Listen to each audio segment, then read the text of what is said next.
Don't let me down.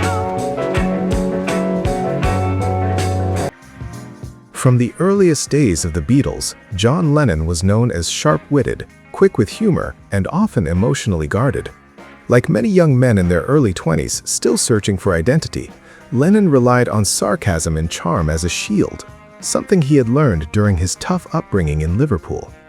Beneath that rebellious exterior, however, was a deeply sensitive side that rarely surfaced in public. It wasn't until the mid-1960s that cracks in that emotional armor began to show. Through songs like Help and Strawberry Fields Forever, Lennon started to reveal a more introspective and vulnerable voice, one that moved beyond clever wordplay into something far more personal. Yet even among those confessional tracks, one late-era Beatles song stands out as perhaps his most raw and emotionally exposed. That song was Don't Let Me Down. Don't let me down. Although officially credited to the legendary Lennon-McCartney partnership, both Lennon and McCartney later acknowledged that the song was entirely Lennon's creation. More than just a love song, it was a deeply personal appeal, an unfiltered emotional outpouring that revealed just how vulnerable he truly was. McCartney later reflected on the period in a conversation with Barry Miles, describing it as an incredibly tense time. John had become deeply involved with Yoko Ono, a relationship that profoundly reshaped both his personal life and artistic direction. At the same time, he was struggling with heroin use, along with the paranoia and emotional instability that came with it. John was putting himself out on a limb, McCartney explained in essence. It was exciting for him, but also frightening. In that fragile emotional state, Don't Let Me Down emerged as a simple yet powerful plea: don't abandon me. Calling 1969 a tense period for the Beatles might sound like a classic British understatement. In reality, the band was unraveling in very public and painful ways.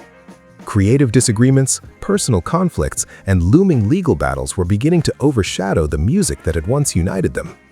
But beyond the headlines, there was a deeply human story unfolding. The four members were not just bandmates, they were lifelong friends whose relationships had been forged in their teenage years. By 1969, those bonds were being strained by fame, ambition, and diverging paths. For Lennon, this moment felt like stepping onto uncertain ground. He was building a new life with Yoko, not only as his partner, but also as his artistic collaborator. For the first time, he was beginning to envision an identity beyond the Beatles. It was a bold move, but also an emotionally risky one. McCartney interpreted the song as a direct message from Lennon to Yoko, a confession of vulnerability. "I'm really exposing myself here," is how he understood it, "so please don't let me down." Seen through that lens, the song becomes more than a declaration of love. It becomes a quiet cry for reassurance and support.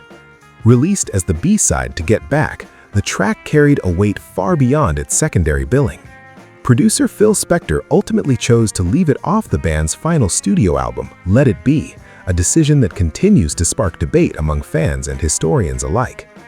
Still, the song's legacy endured, thanks in large part to its unforgettable performance during the band's legendary rooftop concert at Apple Corps.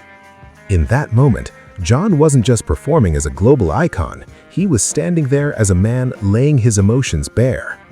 In the end, Don't Let Me Down remains one of the most honest recordings in the entire The Beatles catalog. Amid the chaos, the fractures, and the end of an era, the song captures something timeless and universal: the fear of losing someone and the desperate hope that they'll stay. And perhaps that's exactly why it still resonates so deeply today.